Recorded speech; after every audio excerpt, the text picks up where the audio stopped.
Scanning for audio.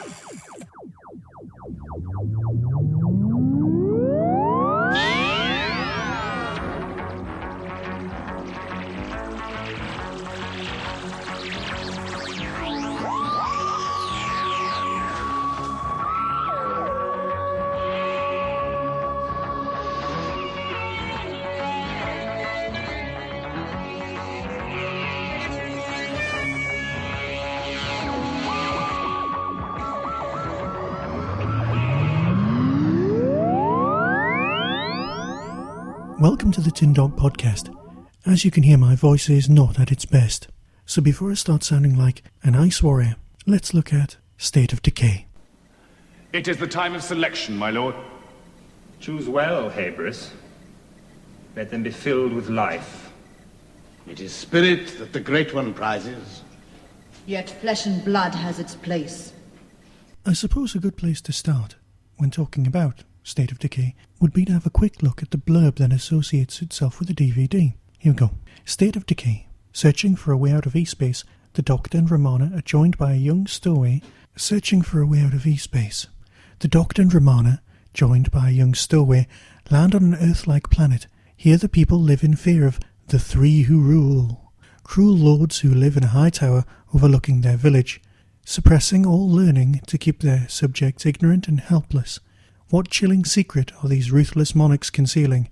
An ancient evil is rising once again, and only the Doctor and Romana can destroy it. Well, that's fair enough. As descriptions go of an episode, I've really got no issues with that. It says just enough to pique your interest, while not giving the game away too much. But of course it's the E-Space trilogy. The chances are quite a lot of you have already got it on VHS, and most people know it as the story with the vampires in it. The fact that Doctor Who hadn't actually covered vampires is more of a surprise than anything else. Okay, there'd been other sub-vampire type stories like Claws of the Axos, which is debatable over how much of a vampire story it is, despite the fact that its original subtitle was The Space Vampires. The Undead had been covered in things like The Cyberman, giving everything its wonderful Doctor Who twist. But the real surprise was more that Doctor Who had never taken vampires on head-on. Well, that's a surprise until you look at the background of this story. During what's generally perceived to be the period of Doctor Who history where they dealt with the Gothic end of things, known for most fans as the Hinchcliffe era, a script was indeed commissioned to cover vampires, written by Terrance Dicks, called The Vampire Mutation. The script was nicely thought out. It was for the Doctor and Layla. The beginning was handed in, and then a diktat from on high. The BBC said, no, you can't cover anything to do with vampires or Dracula, because another department, the drama department, was making a lovely little vampire story. Now, I've not seen this version of Dracula that they did in the early 70s, but I have seen this version of the script. You see, what happened was when JNT became the producer of the show, he started going through the production office with a fine-tooth comb, and apparently, according to Doctor Who legend, there was a box labelled Scripts We Didn't Do for One Reason or Another. And of course, in this box was the script for the Vampire Mutation. This was apparently the only script worth looking at or doing. And so JNT approached his new director and said, would you like to do this? I know you've got a taste for the Gothic. He read the script and really liked it. Terrance Dicks' script, after all, would be pure Doctor Who.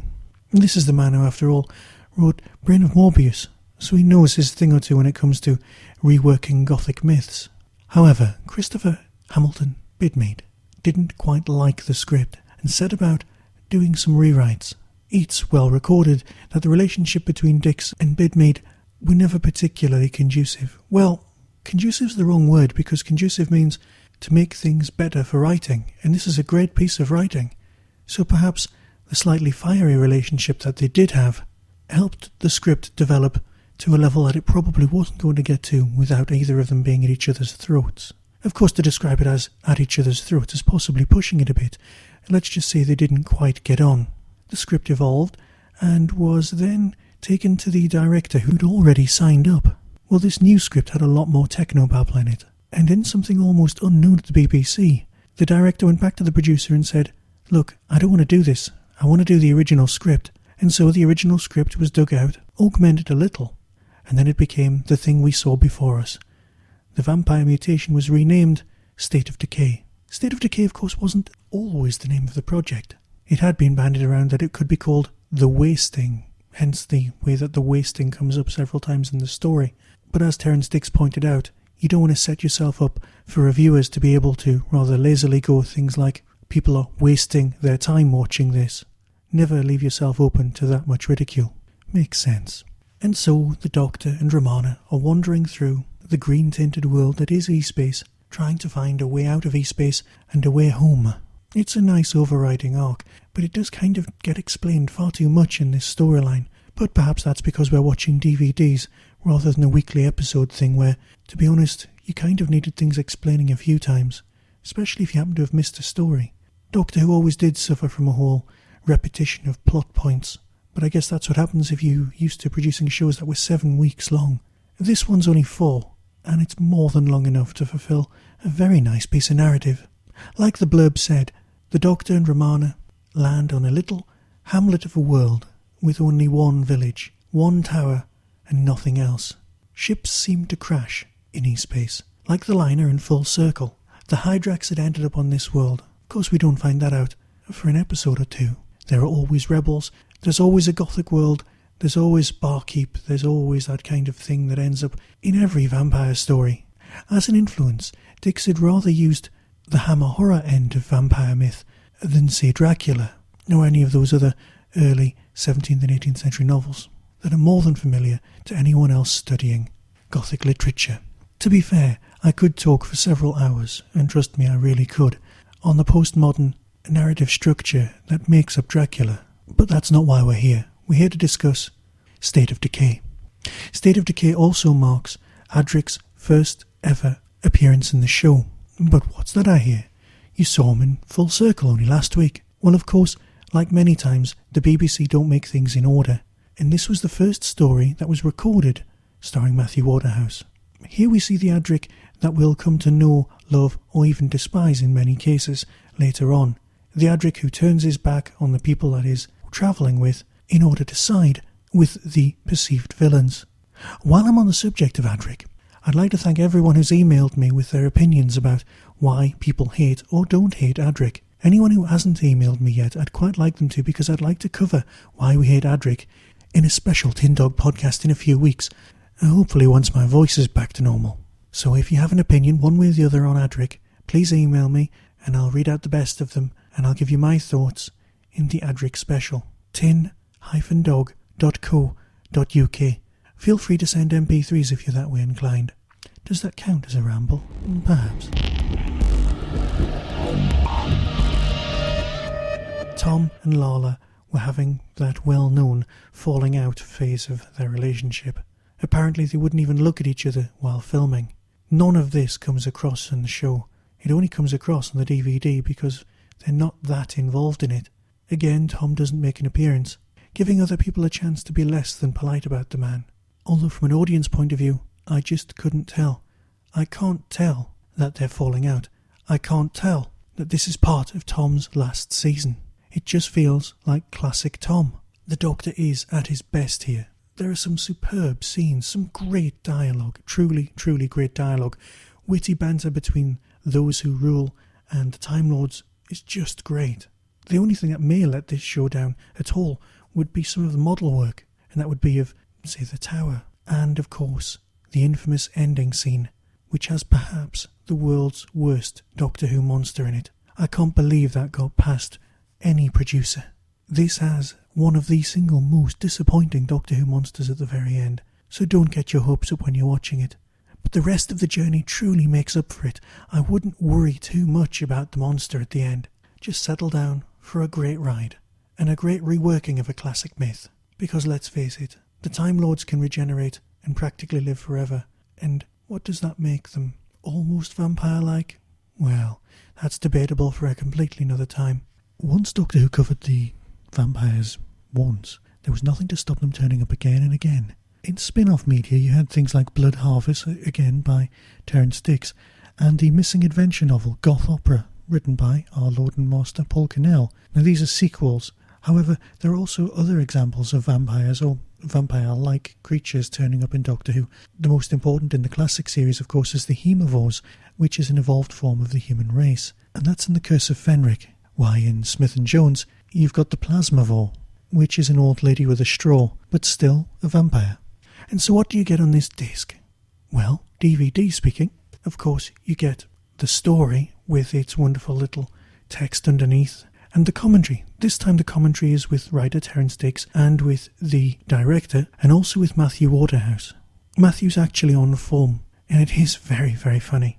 Extra-wise, you also get a small documentary called The Making of State of Decay, and it's called The Vampire Lovers, which takes its name from a film from the 70s. Then there's a very nice documentary called Leaves of Blood, which talks you through the history of vampire literature. Now, if you are studying Gothic literature, it's actually quite a nice thing to own, so that could act as a great excuse for you to buy this box set. You've got a small featurette called The Blood Show, which is of course all about blood. Then Christopher Frayling, someone who you might be familiar with, does a reading of the story itself and its adaptation. And finally there's film trims and some model effects, which isn't a bad disc, and remember, it is part of a box set, so that's not bad at all. So all in all, is this any good? Well, I would say of course it is. It's Tom at his best. It's vampires. It's some ridiculous overacting and some pretty bad face makeup. All of the characterizations stay just on this side of camp, but only just. It's a great story, well told, and to be honest, I think it works better with Romana than it would have with Layla. And now, something from Big Finish. Any idea where we might be? I couldn't get a clear reading. It does look a little familiar, though. Look at the buildings.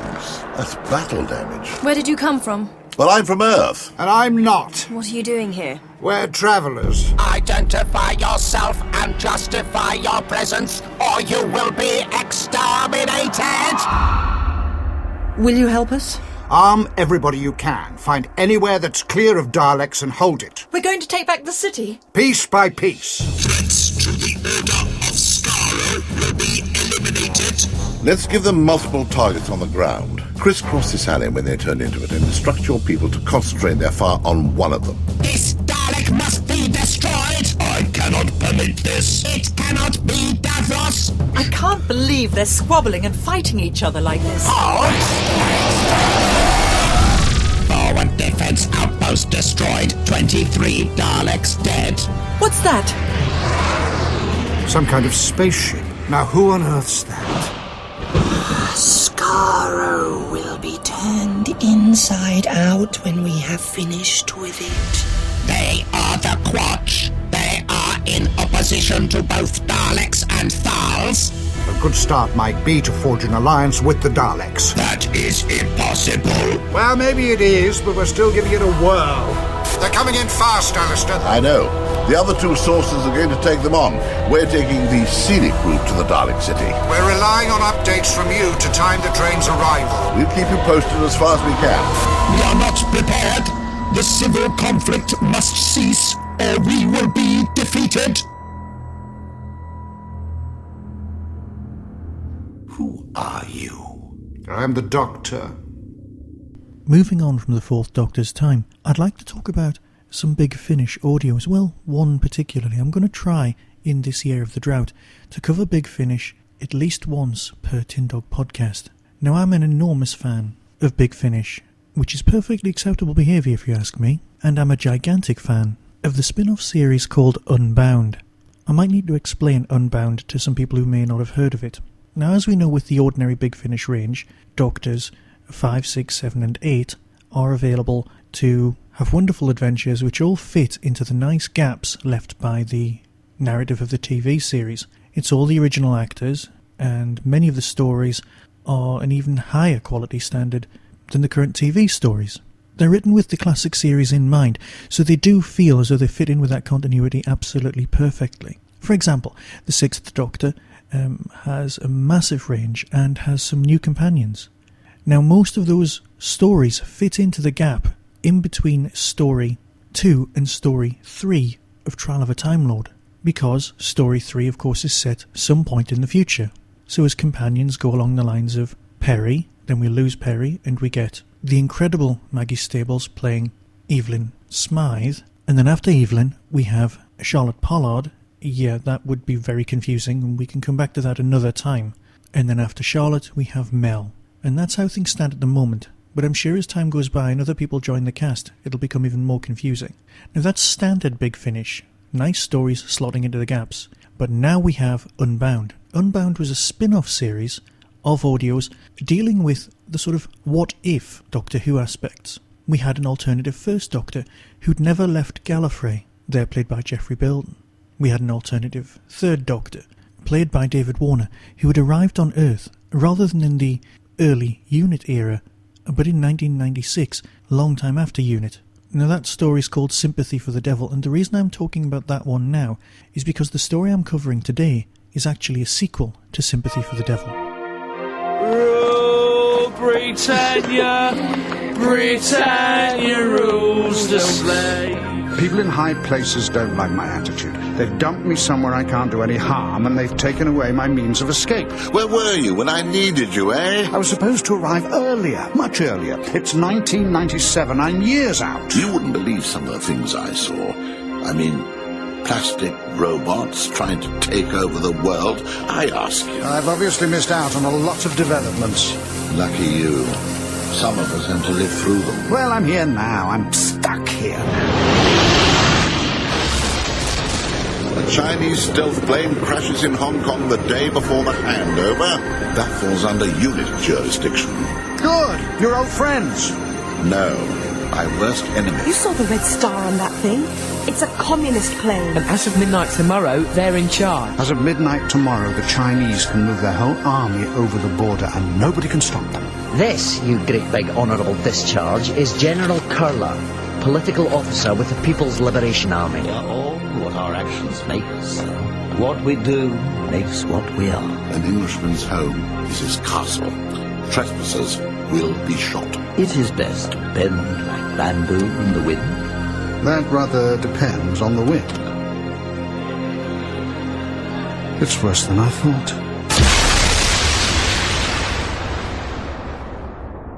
In Sympathy for the Devil, David's Doctor, recently found guilty by the Time Lords at the end of the Second Doctor's time, is sent to Earth in exile. But of course, the world is a very, very different place. The Master had apparently ended up on Earth during the Unit era and ended up in China.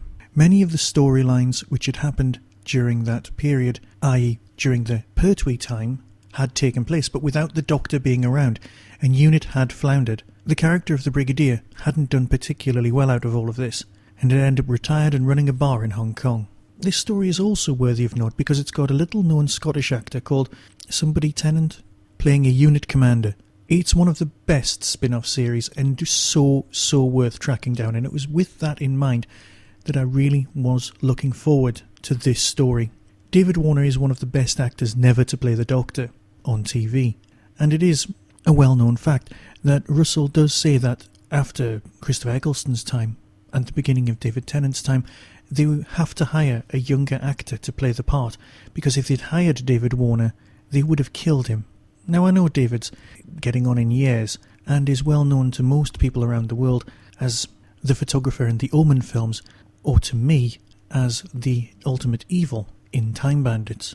David's a great actor, and he always gives his best to every performance.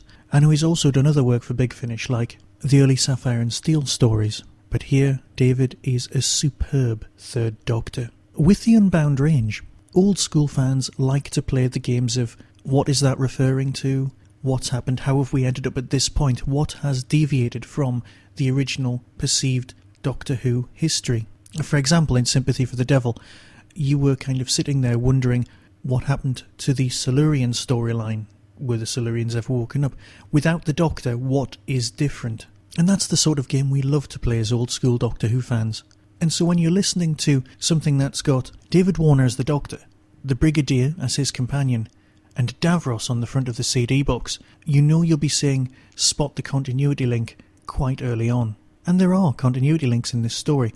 For example, Alistair, as he's referred to here rather than Brigadier, is still a military expert and is aware of the history of the Daleks. He talks about how 47 of his men were killed trying to kill 3 Daleks. We can assume that this is a link to the story Day of the Daleks, the Pertwee one, which means that again the Doctor really didn't have to be there, because the problem is solved by unit troops being particularly heavily handed. In this story as well, the Brigadier also has some mental issues. He's had the odd breakdown, which was traditional in Doctor Who books to give ex-unit personnel's mental issues, and that sort of thing's been carried on. But I'm skirting around the issue. Is this story any good? Well, of course it's good. For me, it's not quite as good as Sympathy for the Devil, but that's like saying it's not the best Doctor Who story in the world. It's still Doctor Who. It's still fantastic. The story basically takes place after a non-specified adventure with the Brigadier, well, with Alistair and the Doctor, and they arrive on a rather familiar-looking world. It's Skaro. Skaro with the thralls. The thralls subjugated by the Daleks. You know there's something up, because the Dalek speech patterns don't quite match what we're used to.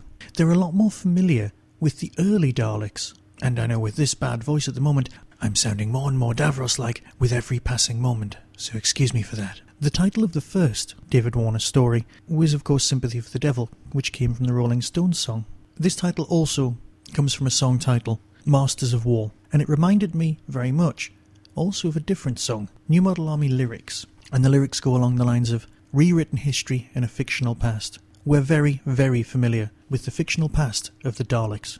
We know, apparently, that originally the Daleks were kind of defeated by the thralls in the William Hartnell story. We also know that the Tom Baker story, which logically would take place after this one, if it takes place at all, has Genesis of the Daleks. It has Davros.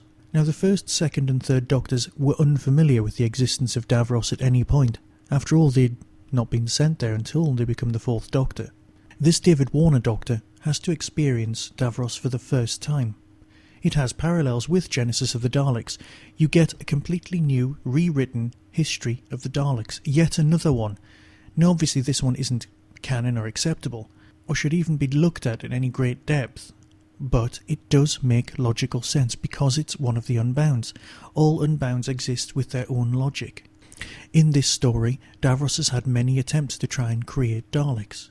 But the minute that the stories start diverging from accepted Doctor Who history, you start realising where the plot could be heading off. Now, I've not experienced the Big Finish Davros stories, so I was not as familiar as I would like to be with some of the background that Big Finish have created for Davros. Davros was first damaged in one of the volleys of the wars, but this war was something from outside, where the thralls were trying to use the Khaleds to defend the whole of the planet against an external aggressor.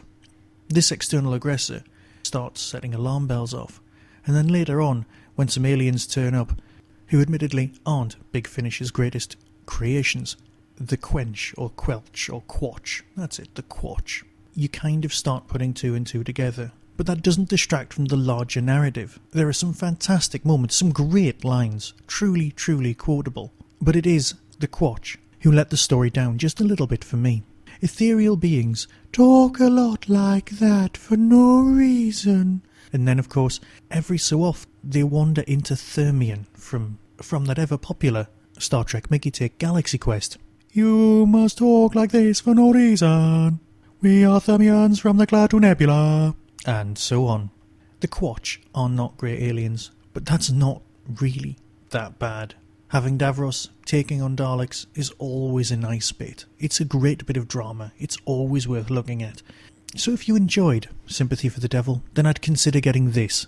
If, however, you like your Doctor Who continuity as it comes, then perhaps it's not for you. Oh, and before I go, I'll just play the trailer for the Big Finish I'll be covering next time, which is part of the Key to Time trilogy. Yes, that's the new Key to Time. So until then, be seeing you. Coming soon from Big Finish Productions, Doctor Who, The Key to Time, The Judgment of Iskar.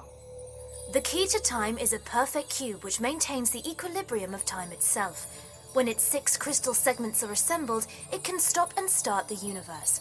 It can rewrite matter and change the states of quanta. It can restore balance. We're right on top of the earthquakes! You need to fly into the gravity well. If you don't, it will tear us apart. You are my prisoners. You will not destroy Mars. Your doctor? He's screaming. Stop it! I'm not going to stop it. Warriors, forward! It's It's all unraveling.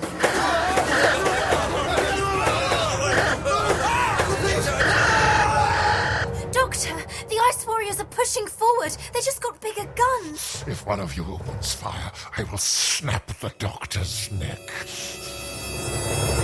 Here, in this crystal, it's holding a black hole at bay. I can feel it pressing against the sides. Such a lot of power. And mine now. You should have told me. I didn't think you'd want to know. That the key to time is collapsing, and with it the whole of the universe? That it's your fault. And with that, I'll fade away, and I'll speak to you all again very soon. Be seeing you.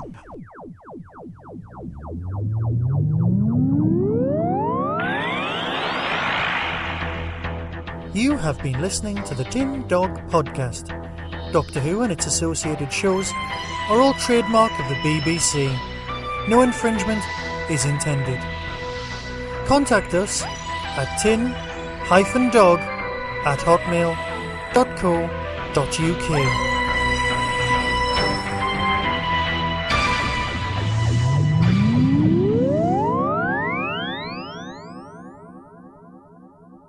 East space isn't that small. Something's bound to turn up. You are incredible.